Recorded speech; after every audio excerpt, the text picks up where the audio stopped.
There's been a lot of hand-wringing in Christian circles this week. I don't know if you've noticed. The Pew Report has come out, which has told about the state of religion in America. It shows that over the past 7 years, Christianity has lost market share in our country. We are down nearly 8%. Now, don't worry too much. It's not some other religion that's taking over, like the Buddhists or the nudists, for instance, to use my colleague Steve Wells' phrase.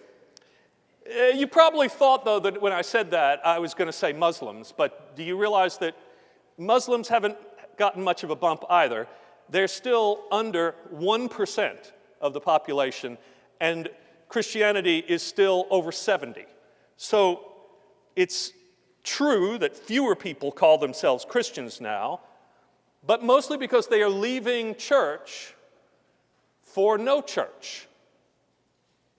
They are leaving believing for non-believing. And that's leaving the church in a tizzy.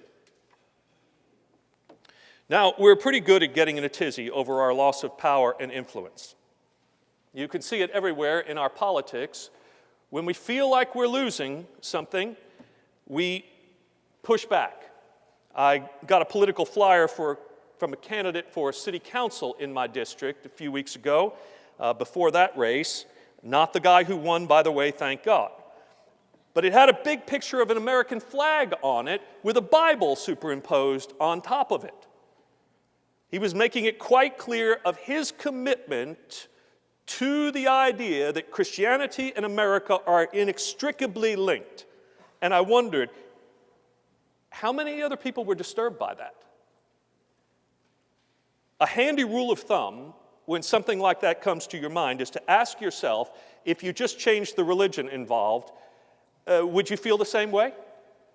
Like if you got that ad and there was an American flag with a Quran superimposed on it, I don't think we'd let that go so quickly, would we?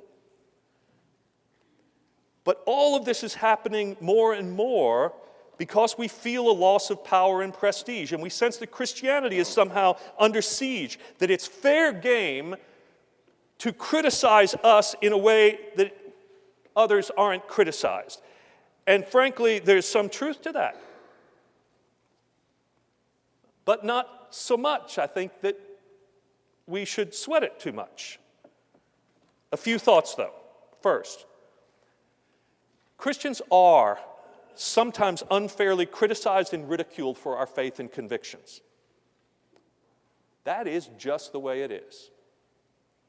And rudeness is something that we have to tolerate in a free society. But we don't have to like it. It's not right just because someone does that to someone, including to us. The right to free speech doesn't make the free speech right. Okay? But second, we are sometimes criticized rightly for our bad behavior. And we need to take a look at ourselves. If people are leaving our ranks to be enrolled among the unenrolled, is it all about them? Or is it possible that we have to take stock too? Are they only moving away from us, or are they feeling pushed away from us by our attitudes and actions? And finally, maybe this will be an opportunity for the church to take stock. We started out in the book of Acts as a small fringe group. No power, except the power of the Holy Spirit. And we took to the road.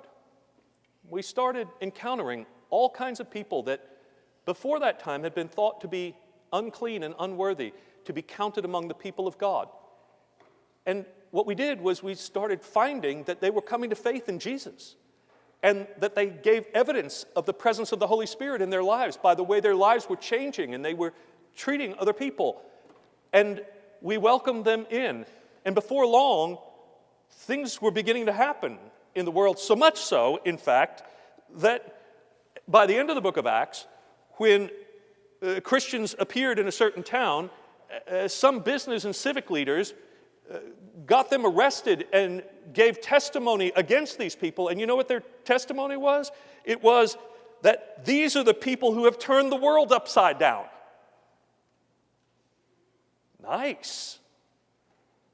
But when was the last time they said that about mild-mannered Christians who were just content to go to church and worship God and then to go to work and keep their mouths shut? Never.